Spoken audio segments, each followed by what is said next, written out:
Bon, j'espère qu'on me voit bien et que l'on voit bien la présentation. N'hésitez pas à me laisser un petit mot dans le message. Donc comme disait Marine, voilà, moi je suis Alexandre de Souza.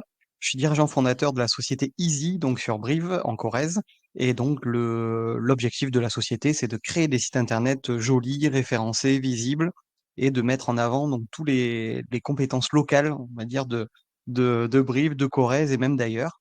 Voilà, on s'est spécialisé aujourd'hui sur une partie IA, puisque beh, c'est des choses que l'on utilise et dont moi j'utilise déjà depuis plus de, on va dire jusqu'à 12 ans, puisque à l'époque on n'appelait pas ça IA.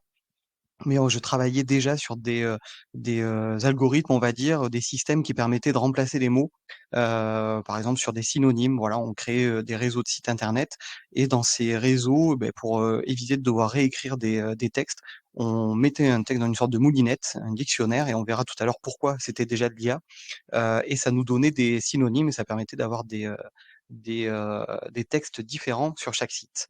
Voilà, donc aujourd'hui, on va parler de l'IA et je voulais mettre en avant une citation donc de Bill Gates, donc que tout le monde connaît normalement, j'ai pas besoin de citer que c'est le cofondateur de Microsoft, qui a dit: «L'IA changera la manière dont les gens travaillent, apprennent, voyagent, accèdent aux soins de santé et communiquent. Des industries entières pourraient s'orienter autour de cette technologie et les entreprises se distingueront par leur capacité à l'utiliser efficacement.» Oui, effectivement, aujourd'hui, les entreprises se démarqueront parce qu'elles l'utiliseront ou l'utilisent déjà. Voilà, sachant qu'aujourd'hui, c'est devenu on va dire une compétence importante dans une société, puisque ça permet d'automatiser, de faciliter les échanges et aussi de rendre ça, plus rapide, on va dire, dans nos tâches quotidiennes. Certaines tâches peuvent être, soit, hem, on va dire, déléguées ou, on va dire en partie, mais des fois aussi complètement à, des, bots et des IA qui vont permettre de vous, voilà, de vous concentrer sur, une activité, on va dire, peut-être plus rentable ou sur des activités, importantes pour votre entreprise. Voilà. Petit rappel, alors ça je vous laisserai le regarder, je vous donnerai donc, et communiquerai la présentation. Vous aurez la possibilité donc de voir, qu'en fin de compte déjà depuis 1950, il y a l'IA qui existait déjà puisque la toute première, on va dire intelligence artificielle, c'était une souris, voilà Theseus qui permettait, de se retrouver dans un chemin, un labyrinthe en fait, elle tout simplement parce qu'on l'avait programmée pour, dès qu'elle rencontrait un obstacle, reculer et changer de direction. Et donc à force, elle arrivait à sortir du labyrinthe. C'était déjà, de l'intelligence artificielle si on va par là. Alors, j'aime pas trop le terme intelligence artificielle parce qu'en fin de compte, l'IA est tout sauf intelligent. Heu, Très clairement, pour représenter l'IA aujourd'hui, on peut parler de cette chambre chinoise, qui, tout simplement est une chambre où il y a une personne à l'intérieur. On lui glisse, d'un côté, des papiers avec des inscriptions sur ce papier, que l'on ne comprend pas et ça nous sort de l'autre côté. Donc la personne, nous renvoie un autre papier avec une version, compréhensible. Voilà, donc on peut imaginer, que, on envoie, du chinois, voilà, des hiéroglyphes, chinois ou de l'écriture chinoise que l'on ne comprend pas et on va avoir de l'autre côté une, traduction en français. Alors on se dit, tout simplement la personne à l'intérieur est bilingue. C'est un peu ce qu'on va faire avec ChatGPT, on va lui demander quelque chose et il nous donne, une autre, et en fin de compte, c'est pas qu'il traduit, qu'il est bilingue ou qu'il connaît, toute la langue chinoise, c'est tout simplement qu'il a un traducteur, un livre de référence où il va venir regarder, les, lettres, chinoises, donc les écritures et nous donner la traduction. Voilà. Donc ChatGPT est très rapide, mais lui, il va faire pareil. Lui, il va utiliser une référence. Il va utiliser toutes les références que l'on a pu lui donner, donc les informations, qu'il peut trouver sur internet, sur des bases, des encyclopédies, tout plein de choses. Toutes les connaissances et données qu'on va lui communiquer et donc il ne va pas inventer, il ne va pas, imaginer, il ne va pas être plus intelligent que l'autre, il va juste prendre une information et la transformer. Voilà. Très clairement, il faut sortir de cette idée. L'IA n'est pas une entité ou un objet. Voilà, très clairement. Donc c'est une technologie. Le GPS, la reconnaissance faciale, tout ça sont des technologies qui peuvent être apparentées à de l'IA. Mais l'IA n'est clairement pas intelligente comme les humains. Voilà. Bien au contraire, j'ai envie de dire. Elle limite en fin de compte l'humain, tout simplement en utilisant toutes les données que l'humain lui a communiquées. Voilà. En tout cas, c'est ce qui se passe aujourd'hui. Je dis pas que demain, et on le verra un peu plus tard, peut-être qu'il va y avoir des évolutions, sur une intelligence, peut-être avec une conscience, parce qu'aujourd'hui, l'IA n'est pas un être et n'a pas de conscience. Voilà. Il n'y a pas de comportement bon ou mauvais. Tout simplement, imaginons, voilà, avec le GPS, avec des informations de, très précises de localisation. Aujourd'hui, on peut utiliser cette information pour aller envoyer, avec un hélicoptère, de la nourriture dans un endroit où il y a une carence, on va dire, en nourriture, mais on peut aussi, l'utiliser pour envoyer des bombes. Voilà. Donc, très clairement, aujourd'hui, l'IA, on ne pourra pas lui dire si, tu fais bien ou tu fais mauvais. Voilà. Lui, il va se contenter de prendre les données que l'humain lui donne. Voilà. Donc comme je vous l'ai dit tout à l'heure, l'IA aujourd'hui, est plutôt sur de l'IA, on appelle ça faible, c'est-à-dire elle répond à une tâche spécifique. Écris-moi un texte, dessine-moi une image, actuellement crée une vidéo, voilà, tout plein de choses. Lorsque tu reçois un mail avec tel sujet, écris-moi la réponse avec, tel sujet. Voilà, on va lui demander des tâches, voilà, des tâches spécifiques.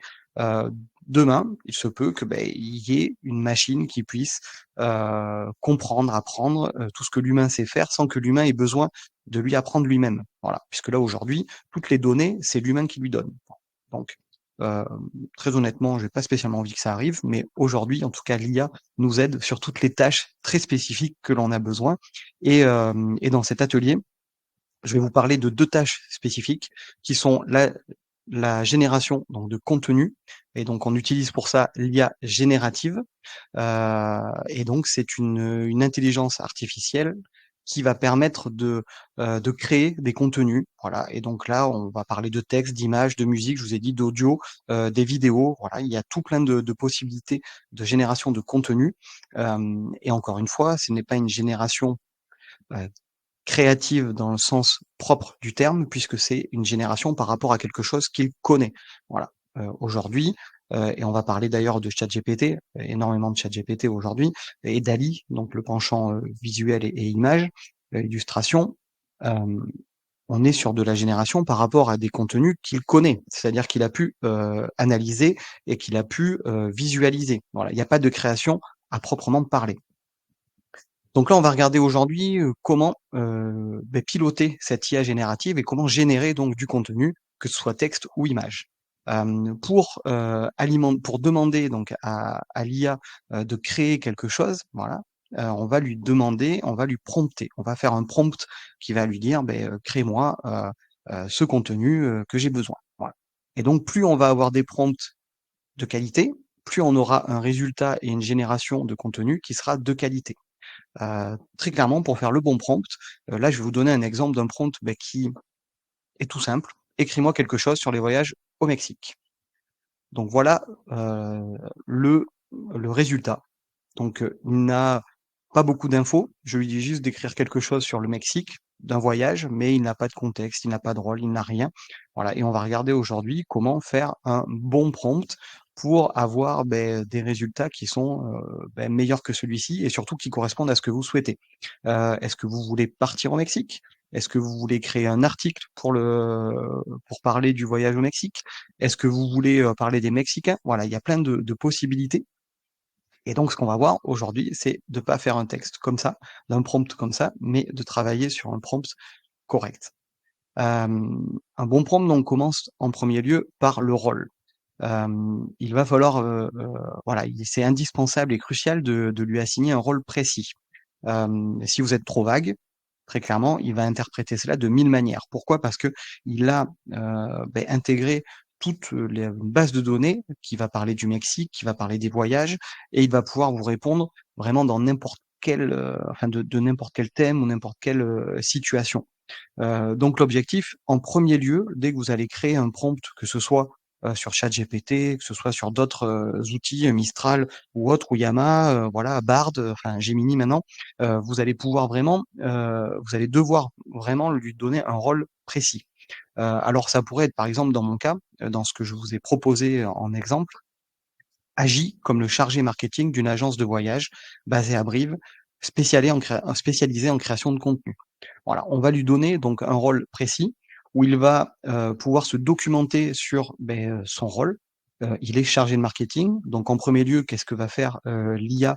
Elle va aller chercher donc le rôle et les bases d'un chargé de marketing, de savoir ce qu'il fait, comment il doit le faire. Il va aussi regarder des exemples, pourquoi pas de ce qu'a fait, de ce qu'a pu faire un chargé de marketing. Il va regarder, pourquoi pas aussi dans les emplois, qu'est-ce que fait un chargé de marketing. On va ensuite lui dire chargé marketing de quoi et de qui.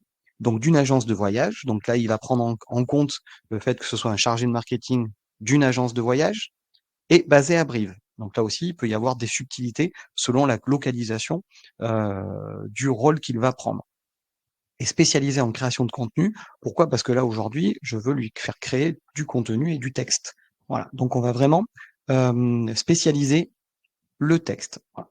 Alors déjà, rien que là, il y a des personnes qui pourraient me dire: «Oui, mais alors si déjà je dois rentrer toutes ces informations, autant que je le fasse moi-même». Bon, on va se rendre compte qu'au fur et à mesure, il y a beaucoup, beaucoup d'informations à écrire pour le prompt, mais l'avantage, c'est qu'une fois que vous l'avez fait une fois, vous pouvez le réutiliser éventuellement et on verra ça en tout dernier.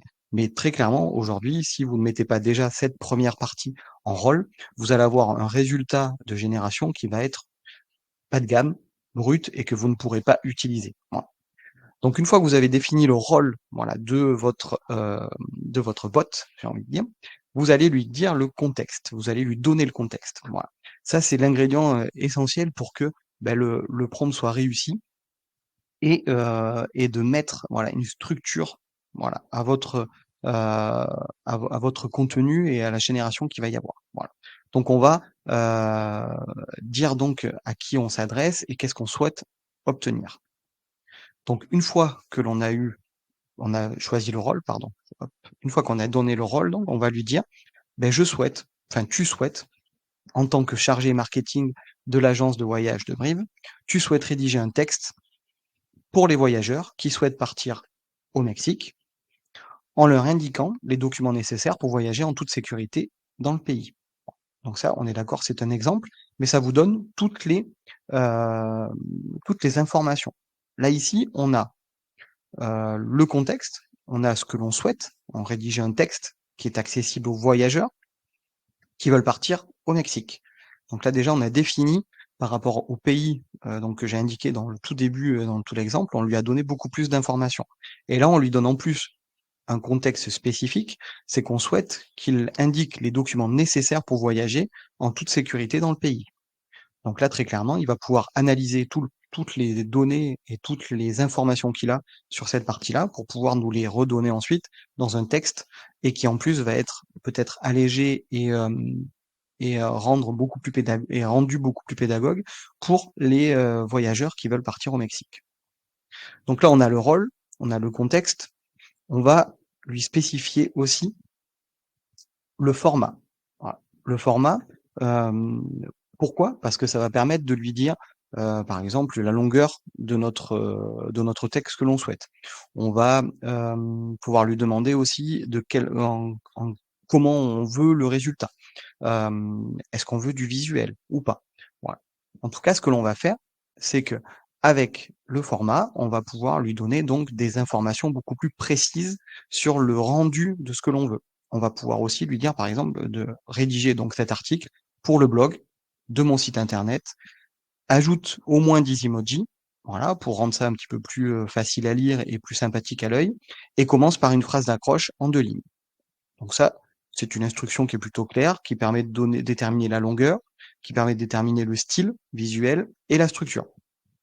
Donc là, on aura normalement, dès le premier rendu du texte, dès la première génération, un contenu logiquement ciblé et qui va être adapté normalement à ce que l'on souhaite. Voilà. Puisque dès le départ, on lui a donné un rôle, le contexte, et aujourd'hui, on lui limite le format.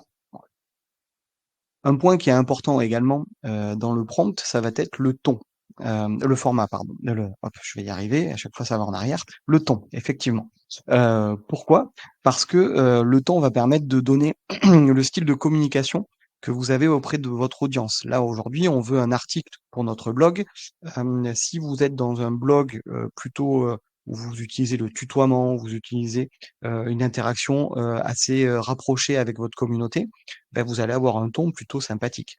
Si vous êtes plutôt sur un style professionnel, en vouvoiement, en, mettant des choses beaucoup plus formelles, là, on va avoir un ton qui est, différent. Donc là, on va pouvoir lui donner, beh, un ton plutôt formel, amical, je sais pas, humoristique, éventuellement éducatif aussi, enfin voilà, d'avoir un, mmh, un style qui correspond à l'endroit où vous allez poser votre texte ou votre contenu. Donc là, par exemple, on va lui dire: «Écris avec un ton pédagogue et expert». On est sur pourquoi pas, alors c'est tout ça sont des exemples, hein. On est par exemple sur un blog qui parle de voyage, qui s'adresse à des personnes plutôt qui sont plutôt voyageurs expérimentés et qui veulent avoir affaire à des informations d'experts. Donc là, on va utiliser, voilà, écrit avec un ton pédagogue et expert. Voilà. C'est celui qui, correspondrait le plus à ce que moi je souhaite. Voilà. Et donc vous, pareil, vous allez pouvoir, vous pouvez très bien avoir un texte pour le ton beaucoup plus important écrit, avec un ton pédagogue et expert en tant qu'historien, sur le pays du Mexique. Voilà. Vous pouvez aussi aller plus loin et mettre beaucoup plus d'informations. Plus vous lui donnerez d'informations et mieux ce sera, voilà, pour le résultat. On va ensuite lui donner des limites. Alors pourquoi, des limites? Parce que, encore une fois, soit il va vous faire il va vous décrire un texte ou un contenu qui va être trop court ou qui peut être trop long ou, voilà, qui, aura dépassé un certain quota que vous n'auriez pas voulu. Donc là, vous allez lui donner des limites claires. Au moins comme ça, votre résultat, derrière est beaucoup plus précis. Donc là, j'ai pris l'exemple: rédige la publication en moins de 1 500 caractères et ne fais pas de phrase de plus de 25 mots. Voilà. Ça, permet, voilà, d'avoir un résultat précis et qui correspond à ce que vous voulez. Évitez clairement les, informations comme, rédige une publication, courte ou rédige une publication longue. Voilà, là, il y a pas d'information sur ce qui est court et ce qui est long. Voilà. Éventuellement, si vous mettez rédige l'article, bah, il va pouvoir regarder par rapport, au terme article, combien de caractères ou de mots, d'habitude, voilà, compose l'article. Mais très clairement, mettez quelque chose de plutôt précis. Donc on va lui donner un nombre de caractères, un nombre de mots, un nombre de phrases, voilà, des choses qui sont claires et des directives précises. Une fois que l'on a fait ça, donc là, je reprends mon prompt complet, c'est-à-dire j'écris, je mets tout, mon prompt donc avec toutes les informations, précédentes. Donc: «Agis comme le chargé marketing d'une agence de voyage basée à Brive, spécialisée en création de contenu. Tu souhaites rédiger un texte accessible aux voyageurs souhaitant partir au Mexique pour leur indiquer les documents nécessaires pour voyager en toute sécurité dans le pays. Rédige cet article pour le blog de mon site internet, ajoute au moins 10 emojis et commence par une phrase d'accroche en 2 lignes. Écris avec un ton pédagogue et expert et rédige la publication en moins de 1 500 caractères. Ne fais pas de phrase de plus de 25 mots. Voilà. Donc là, on lui a donné toutes les informations qui semblent être suffisantes pour avoir une génération de texte correcte. Alors, je vous ai pas dit tout à l'heure, j'utilise donc, ChatGPT là sur cette partie-là, c'est ChatGPT 4, donc version payante, qui coûte, 20 donc à peu près 18 € par mois.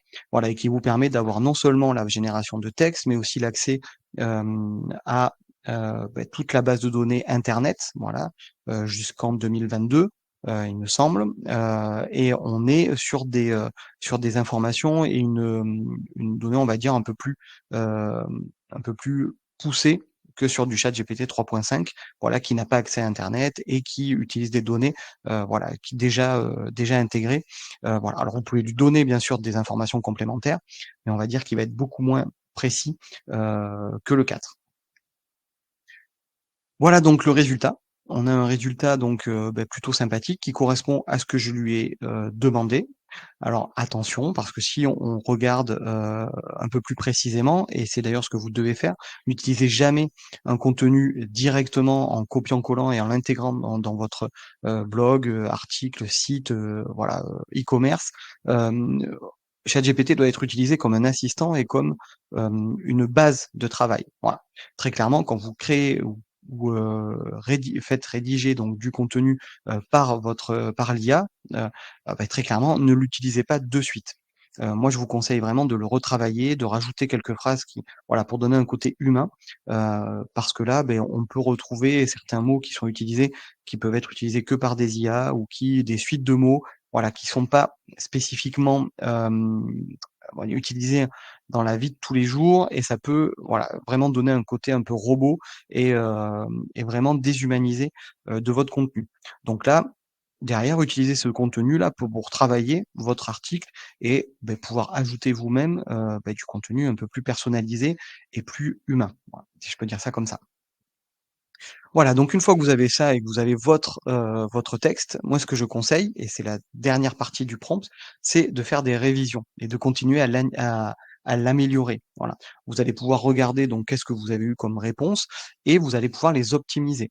Alors je vais vous donner quelques exemples. Par exemple sur reformule avec un ton un peu moins formel. Est-ce que tu peux ajouter une question au début du post? Ou alors pourquoi pas rajouter une foire aux questions en fin d'article? Voilà et donc ça permet voilà, de prendre le temps de l'analyser et de surtout de pouvoir le retravailler et le rendre un petit peu plus, personnel et on va dire un peu plus puissant, voilà, très clairement. Donc là, je lui demande: «Peux-tu reformuler sur un ton moins formel et rajouter une provocation en fin d'article?» Voilà et donc du coup, là, on est sur un texte qui est beaucoup moins, formel puisqu'il va utiliser le tutoiement et un peu de ton d'humour. Voilà, donc je vous laisse, regarder, voilà et lire, heu, tranquillement.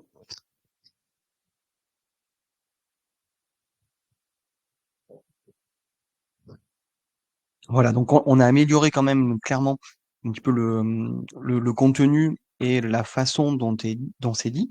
Bien sûr, si vous avez un site ou un blog et vous allez utiliser le contenu dans quelque chose de très formel et autres, ce n'est qu'un exemple, hein. Vous pouvez très bien utiliser un ton, beaucoup plus formel ou un ton beaucoup plus professionnel. Voilà, vous pouvez utiliser tous les adjectifs que vous voulez.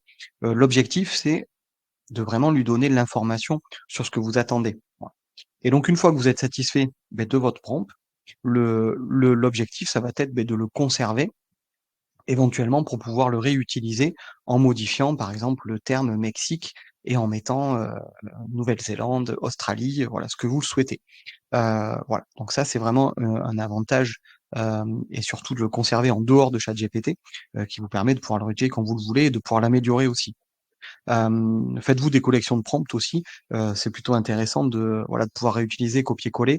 Donc là, aujourd'hui, je vous ai montré un exemple pour créer un article, mais ça peut être aussi pour faire de l'optimisation, de retravailler un article déjà existant, de travailler sur votre référencement, par exemple, de lui demander des titres un petit peu plus, on va dire, attirants et engageants, de créer des méta, titres dans pour votre référencement. Enfin voilà, de vraiment aller travailler sur tous les points que vous souhaitez. Encore une fois, n'utilisez pas directement le contenu généré, pour le mettre directement sur votre article et votre blog. Utilisez comme une base de travail. Voilà. Donc ça permet de gagner du temps, beaucoup de temps, mais ne vous simplifiez pas, la vie juste en utilisant directement. Parce que, aujourd'hui, je pense et encore on n'est pas encore à une autre technologie, mais très clairement, le contenu est détectable. Plusieurs sites vous permettent d'ailleurs de vérifier si le contenu semble être un contenu généré par IA ou un contenu plutôt humain. Bon. Donc voilà, donc attention à ça. Vous pouvez avoir des pénalités, hein, en référencement. Vous pouvez avoir, aussi, voilà, votre blog qui est, ou votre site qui est, pénalisé, heu, parce que, trop d'IA ou trop de contenus qui sont à faible valeur ajoutée, voilà et non pertinente. Donc attention à ça.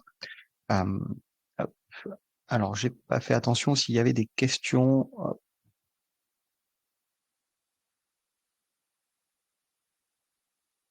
Oui, on utilise la méthode effectivement. Claude, alors ouais, c'est pas mal toutes les IA les noms des sites IA. Est-ce que nous allons écrire les noms des sites IA en dehors de ChatGPT? Alors il y a une bonne liste là, c'est pas mal. Heu, Gemini, Copilote, effectivement, Claude, voilà. Alors vous avez aussi après Llama pour, Facebook, enfin il y en a plein, voilà. Un peu toutes les comment on appelle ça? Un peu toutes les GAFA et autres ont leur, propre IA, voilà, avec tout plein de petites qui commencent à sortir. Ce que je vous invite à faire, peut-être aller sur il y a des sites comme, POE, PO, qui vous permet de tester, voilà, toutes les différents moteurs d'IA qui peuvent exister, et ça vous permet vraiment de pouvoir tester, de voir celles qui sont les plus performantes pour vous. Voilà. Et donc là, on a le plus que je vois, c'est des générations plutôt de texte, voilà. Mais aujourd'hui, il y a un nombre assez important de sociétés, voilà, alors qui utilisent d'ailleurs les technologies telles qu'ils ont été citées par Victor, qui vont utiliser ces technologies pour créer d'autres contenus, voilà. Mais en tout cas, pour les photos, alors photo, illustration, image, on va dire DALL-E, qui est qui est intégré à ChatGPT 4, voilà, qui permet de le faire. Donc Copilot qui utilise également la technologie de DALL-E, voilà, puisque Copilot c'est Microsoft, Bing, vous pouvez l'avoir intégré directement dans le moteur de recherche Bing, et qui utilise en fait, non, c'est DALL-E, DALL-E, DALL-E, voilà, si vous voulez. Et sinon après, vous avez Midjourney, vous avez Leonardo, voilà, tout à fait. Il y en a plein qui sont alors plutôt accessibles avec des bêta tests et des communautés un peu privées. Euh, voilà, donc là c'est un peu compliqué pour y aller, mais il y en a plein. Si vous cherchez donc sur internet IA dessin ou image, vous allez voir qu'il en existe pas mal, et certaines que vous pouvez accéder alors sur une base de test gratuite de 3, 4, 5, 10 images, voilà, et qui vont au fur et à mesure après s'épuiser, et il y aura un abonnement. Voilà. Mais en tout cas, celui qui est le plus utilisé aujourd'hui, donc Midjourney, qui est par euh, voilà, où il faut se connecter sur un Discord. Enfin voilà, c'est assez compliqué pour tout le monde, pour les personnes techniquement qui ont pas toute la technique. Mais Midjourney, MID. Et donc, je vous ferai une petite liste si vous voulez dans la fin de ma présentation que je vous enverrai donc par mail. Vous aurez vraiment toute la possibilité de pouvoir cliquer directement sur les liens. Voilà. Et puis sinon, je vous invite moi à utiliser ChatGPT donc sur DALL-E, qui est pour moi voilà, celui qui aujourd'hui va emmener vraiment on va dire une technologie qui fonctionne plutôt pas mal. Et justement, on va parler d'images, puisque je vais vous donner quelques petites astuces aussi pour demander à créer des illustrations. Hop, quand je repasse là-dessus. Voilà, donc sur la génération d'images, puisque là on a vu aujourd'hui, enfin tout à l'heure, la génération de texte. Pour la génération d'images, ça se passe à peu près pareil, puisque tout va passer par un prompt également. Et là, là, j'ai utilisé DALL-E, donc sur ChatGPT 4, et qui permet en mettant un prompt plutôt sympa de générer des illustrations assez sympathiques. Encore une fois, je le répète, hein, parce que n'utilisez pas directement, et ça c'est mon avis personnel, et je pense qu'il est bon dans le sens où, encore une fois, la génération d'images est générée par rapport à ce qu'il connaît déjà, à une base de données d'images, à une base d'informations. Et donc, il se peut que dans votre image, dans votre illustration, dans votre photo, il se peut qu'à l'intérieur, il y ait des parties ou des choses qui sont déjà créées, et donc qui peuvent être avec un droit sur l'image. Alors aujourd'hui, c'est encore très très flou sur les propriétés. Est-ce que c'est le générateur d'image qui est propriétaire? Est-ce que c'est la personne qui a fait le prompt qui est propriétaire? Est-ce que voilà, les petits bouts, on peut porter le pet en disant attention, dans cette image, il y a une partie qui m'appartient. Voilà, ça aujourd'hui, il n'y a pas vraiment de loi spécifique. Voilà, il va falloir attendre quelques mois ou années pour avoir des jurisprudences. Voilà. En tout cas, voilà ce que j'ai demandé moi à DALL-E, donc sur ChatGPT 4, créer une mascotte pour la société Easy qui utilise donc les couleurs rouge et blanche du logo. Ça peut être une coccinelle, voilà, parce que j'aime bien les coccinelles, et il faut une mascotte drôle qui a le sourire et qui montre le dynamisme de la société. Donc là, vous voyez, le prompt pour générer l'image est plutôt clair, il est précis, et on a évité encore une fois les demandes trop générales comme créer une mascotte pour la société Easy. Là, je lui ai donné des couleurs, je lui ai donné éventuellement une piste sur l'animal qui pourrait être bien pour ma mascotte. Je lui ai demandé d'avoir un ton, entre guillemets, puisque drôle, qui a le sourire. Je lui ai donné aussi une valeur de l'entreprise, le dynamisme. Voilà. Et donc, on va essayer d'être vraiment précis pour avoir un résultat qui correspond le plus à ce que vous souhaitez. Et donc, qu'est-ce que l'on va retrouver? Ah, mince, j'ai perdu ma présentation. Voilà, qu'est-ce qu'on va avoir? Voilà ce que m'a généré le DALL-E, donc en termes de mascotte. Alors j'étais plutôt très satisfait, du résultat. Je trouve ça plutôt sympathique et ça correspond bien à ce que j'attendais. Voilà. Donc bien sûr, c'est une base de travail, derrière. Moi, je demanderais peut-être à un graphiste ou voilà, de retravailler la mascotte et d'utiliser, peut-être pas par exemple, les mains qui vont, me faire penser, par exemple, au man Mickey ou voilà, ou des choses qui peuvent être un petit peu trop, spécifiques et trop inspirées. Donc je vais lui demander de travailler. Mais bon, sinon la création, pour moi, pourrait être utilisée, voilà, telle quelle. Ensuite, on va pouvoir, travailler sur, plein de choses différentes sur son illustration et de pouvoir lui demander, heu, de travailler autrement. Donc on va pouvoir lui travailler des mots-clés spécifiques. Par exemple, la coccinelle, je voudrais qu'elle mange un croissant et qu'elle boit un café. Voilà. J'organise pas mal d'ateliers le matin et donc on mange un petit croissant et on boit un café. Donc je trouvais ça plutôt sympathique et là, il va me créer donc une nouvelle image avec un café et un croissant. Et on voit que, pareil, la génération est plutôt, sympathique et plutôt très, proche, voilà, de ce que j'ai demandé et encore une fois, j'aurais pu être encore plus spécifique pour avoir encore plus de précision dans mon prompt et d'avoir une image qui correspond encore plus à ce que je souhaite. Voilà. Donc là, du coup, je vais lui demander on va pouvoir ajouter du mouvement. Voilà. Hem et donc là, je lui demande, la coccinelle saute au-dessus d'une haie sur un skateboard. Bon, très spécifique, hein. Je ne fais pas de skateboard, mais quand même. Voilà et donc là, voilà l'image que ça m'a généré.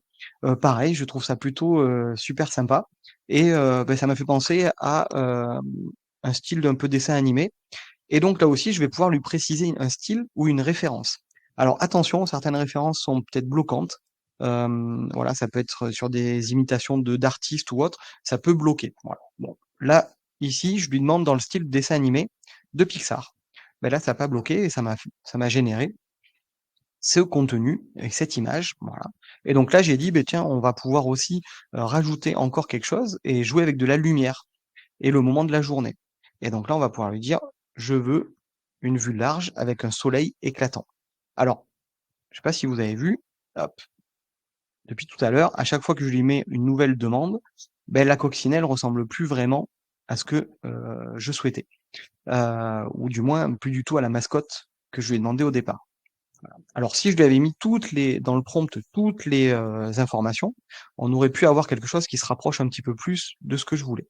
Alors donc il y a une petite astuce et ça c'est, une astuce que je vous donne, voilà, qui peut être trouvée, hein, sur internet, mais, en tout cas, DALL-E et normalement toutes les IA donnent un seed en fait, un numéro à leur image.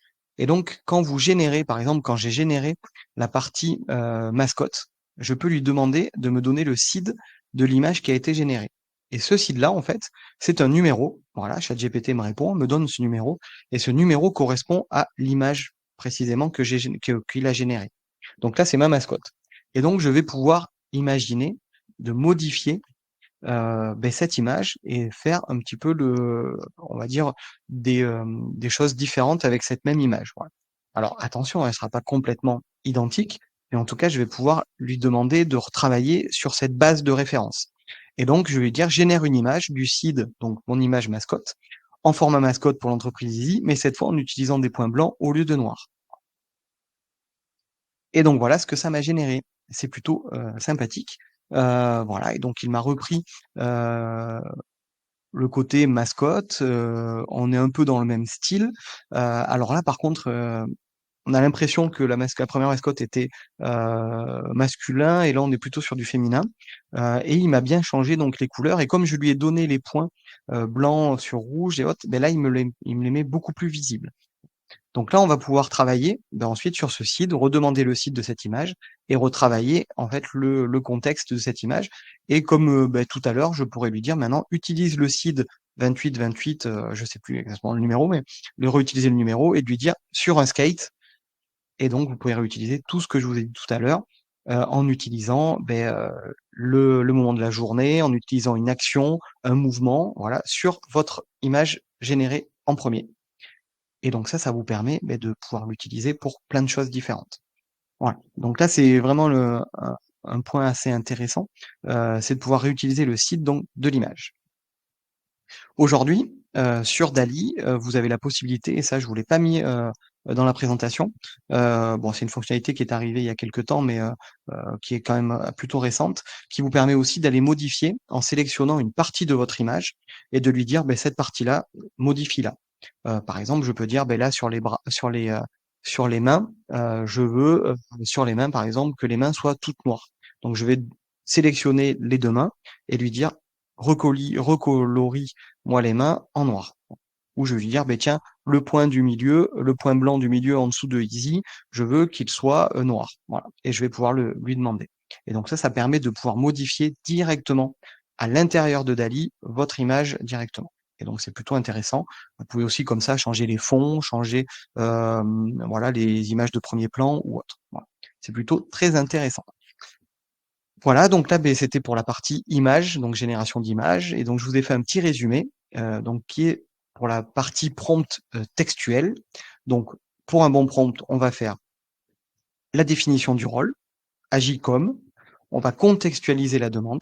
Voilà, on va aller vraiment mettre le texte pourquoi, comment, voilà, on va vraiment lui donner le plus d'infos possible pour, avoir un contexte précis et que ChatGPT puisse, vraiment analyser et générer le contenu qui correspond à ce que vous souhaitez. On va préciser le format, voilà, on va lui donner des limites en fin de compte, pour, ne pas, voilà, pour enfin non, pardon, limite c'est après, mais on va lui donner en tout cas le format spécifique, article, blog, je sais pas, ça peut être résumé, ça peut être une description. Voilà, on va vraiment lui donner le format que vous souhaitez.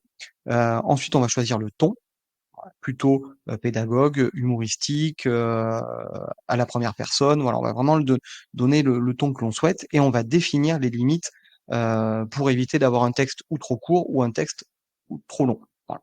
Donc ça, c'est pour la partie texte, et pour résumer pour la génération d'images, beh, là, vous pouvez, vraiment avoir des résultats plutôt intéressants quand on a, beh, la précision de ce que vous souhaitez. Pareil que pour le texte, on va être le plus précis possible. On va utiliser des mots-clés spécifiques.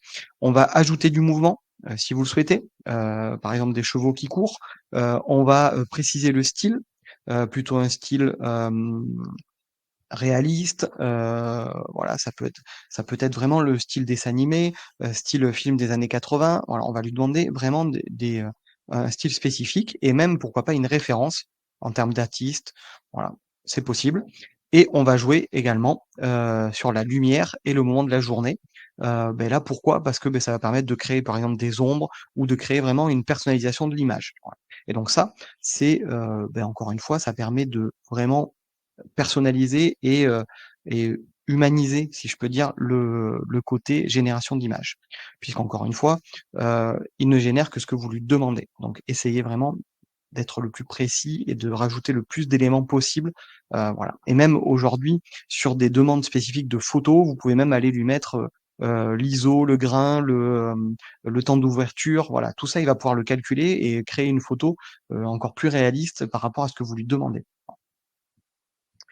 Voilà, donc j'ai fait le tour, beh, de la génération de textes et d'images et moi je vous propose là, voilà, de prendre un peu de temps, il est moins de quart presque, pas tout à fait, de répondre à vos questions. Donc n'hésitez pas sur le chat. Hop, je vais aller voir. Peut-on prendre une image perso pour la modifier avec l'IA? Alors là, aujourd'hui, oui, c'est possible, vous avez plusieurs, solutions.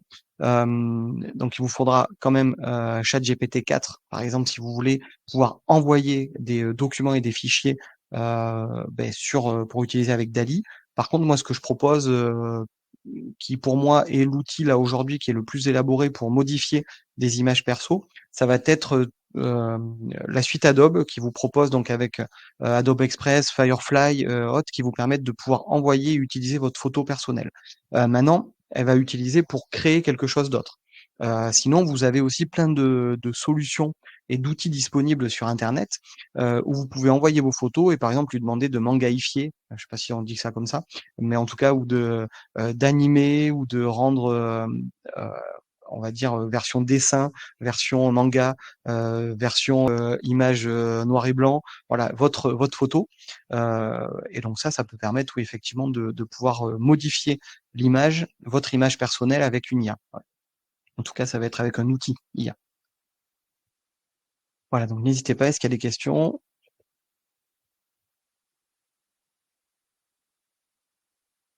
Voilà, encore une fois, aujourd'hui, on est sur une panoplie de services, hein, qui, utilisent, heu, la modification de texte, d'images ou autre, où vous pouvez, retrouver, voilà, vraiment plein de choses. On peut même dire que les technologies, par exemple, sur des créations de vidéos à partir d'une image, c'est de l'IA, hein. Voilà, ça utilise une technologie on va dire d'anticipation et d'imagination de ce que pourrait être le résultat après. On voit par exemple sur les photos, la possibilité de reconstituer une photo, sur, une partie qui est par exemple cachée par un poteau, qui est cachée. Alors ça, Adobe Photoshop le permettait, déjà, en partie. Aujourd'hui, ça va encore plus loin. Donc, voilà, c'est des technologies qui sont encore, au tout début, hein, et donc ça va vraiment, prendre encore plus d'ampleur, je pense. Et hem voilà, on apprend et l'IA apprend encore aujourd'hui, c'est-à-dire qu'il se nourrit de tout le contenu qu'on lui donne, de toutes les réalisations. Voilà, c'est vraiment intéressant, voilà, de l'utiliser. Vous avez parlé de création de e-tag pour un meilleur référencement de site. Alors, de meta tag. Pour le référencement, par exemple, vous pouvez aller, lui demander, de générer par rapport à une page spécifique. Vous allez cibler, par exemple, des mots-clés avec votre page et vous allez pouvoir lui demander, en fin de compte, de vous créer le meta title ou le meta description qui va être utilisé donc par Google heu, on va dire pour analyser votre page et pour savoir de quoi parle votre page. Voilà, alors bien sûr, il faut que dans votre page, vous ayez le contenu qui correspond.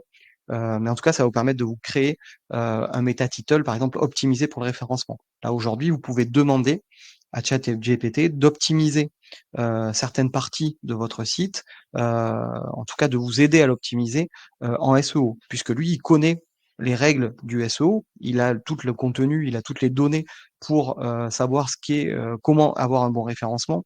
Est-ce qu'il faut mettre les bons mots-clés? Est-ce qu'il faut mettre les bons tags? Comment, travailler, voilà, sur son contenu? Il va le savoir et donc il va pouvoir vous donner les pistes d'amélioration. Hem Nous, par exemple, à l'agence, on peut l'utiliser pour nous inspirer sur certains mots-clés en disant: «Beh, voilà, on a cette page, est-ce que tu penses qu'elle est bien référencée sur ce mot-clé-là?»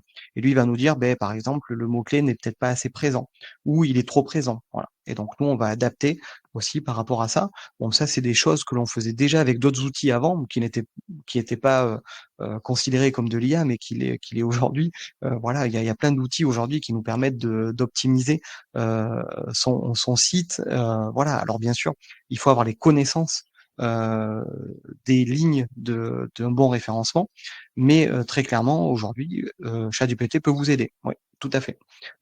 Pour de la création donc méta tag, du méta description, d'avoir aussi des titres. Si vous avez des titres qui sont, que vous pensez à ne pas être très performants, vous pouvez lui demander de les retravailler.